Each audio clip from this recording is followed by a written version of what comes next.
In the town of Aba, there lived a young man named Pascal. Pascal was a notorious criminal in the town of Aba. He came from a very poor family of two girls, and he was the only son of the family. His mother and his father tried to make him to be responsible, but Pascal refused to be responsible. He preferred to be committing one atrocity to the other. His father Ikechukwu got admission for him at University of Calabar, but when he was admitted to the university, he raped a daughter of a vice chancellor. That moment, he was charged to court and sent to prison, which he stayed for 3 years. Since he was dropped from school, Pascal had been bringing disgrace to his family. He was rude to his father and mother.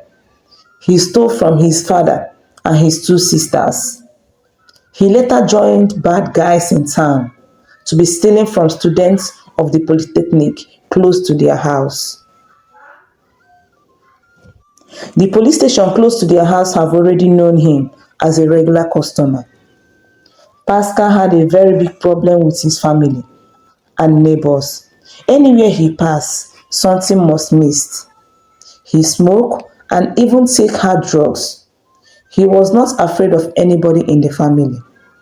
One day, his mother called and told him that if anything happened to your father, that she would disown him.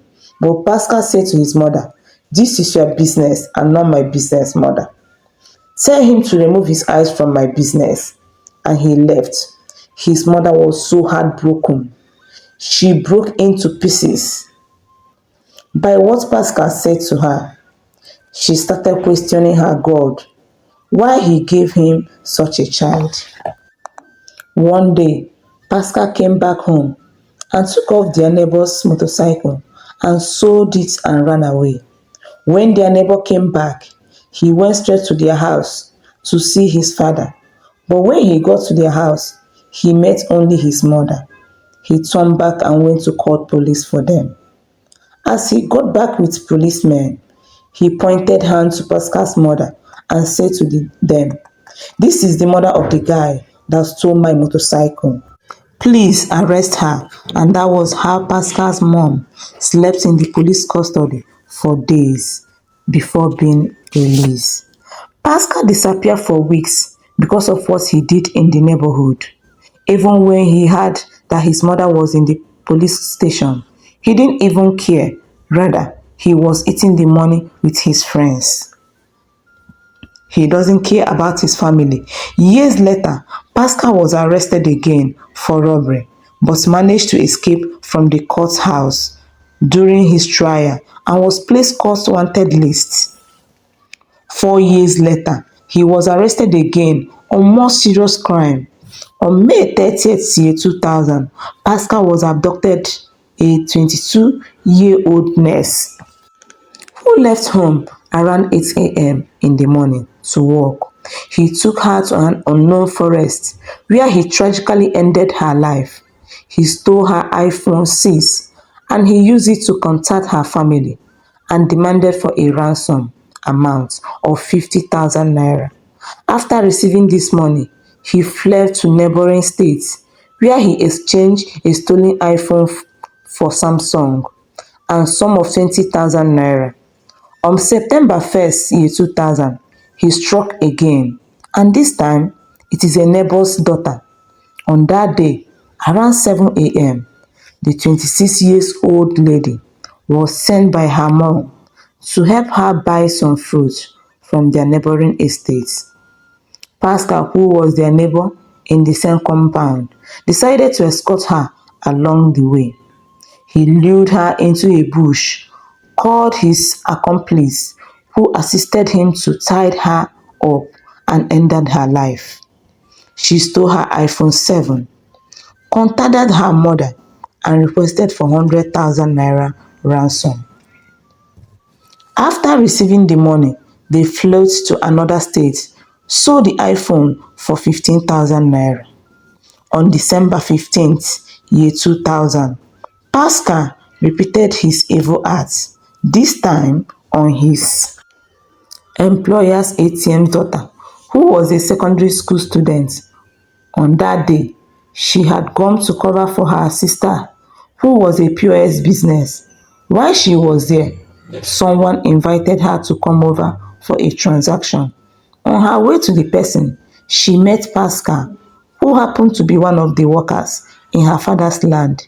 He lured her into her father's land, forced himself on him, and afterward, he used her iPhone to call her father, requesting for a ransom amount of 2 million. Meanwhile, when she didn't return home that day, her father reported her missing to the police. So after Pascal called and requested for the ransom, he went back to the police station to inform them he didn't have the 2 million that Pascal requested, so the police suggested that he send 50,000 naira into the OPay account that Pascal provided to him so that they can trace the location of the kidnappers. After the ransom was paid, the kidnappers' hideout was traced. However, when the police arrived there, they met no one. The next day, the 13-year-old girl body was found with her ATM machine. Unfortunately for Pascal, two people saw him at the crime scene. The first eyewitness saw Pascal heading into the farm with the girl. After some minutes, he saw him coming out of the farm alone. The second person eyewitness, a 14-year-old, saw Pascal running out of the farm in a suspicious manner. With this information, Pascal was tracked and arrested for questioning. Pascal confessed for committing the three murders and took the policemen to three locations where he buried these three victims. Pascal said that he committed two of the acts alone, while his friends assisted him with one of the acts.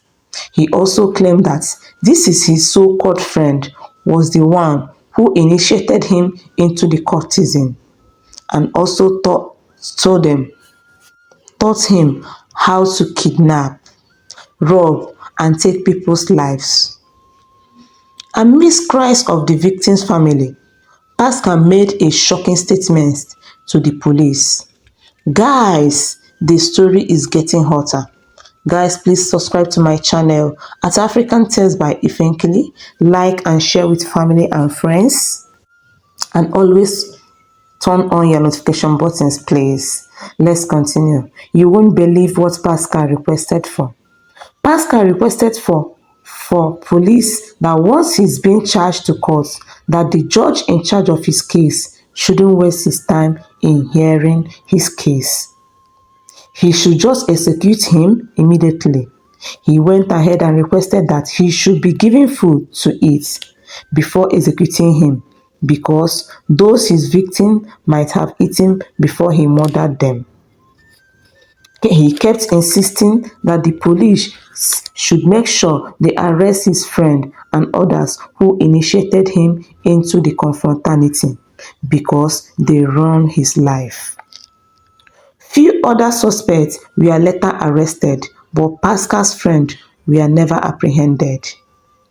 6 months after Pascal's confession, on November 13, 2000, at about 3 p.m., a certain 26-year-old woman drove herself to the police station in a car containing the body of 30-year-old man with a stab wound to his chest. She told the police that the body was that of her husband. She went ahead to narrate the situation that led to the ugly incident. She stated that her husband wanted to stab her, but she managed to push him. He landed on the knife instead.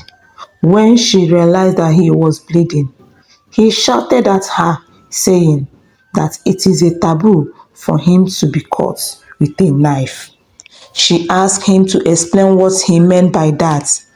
He said that he has a charm that protects him, and the rule of that charm is for him to never be caught by a knife. He started searching for the antidote for the charm. Unfortunately, he had left it with his mom, who lives far away from them. After making his confession, he collapsed and she rushed him to the hospital where he was pronounced dead.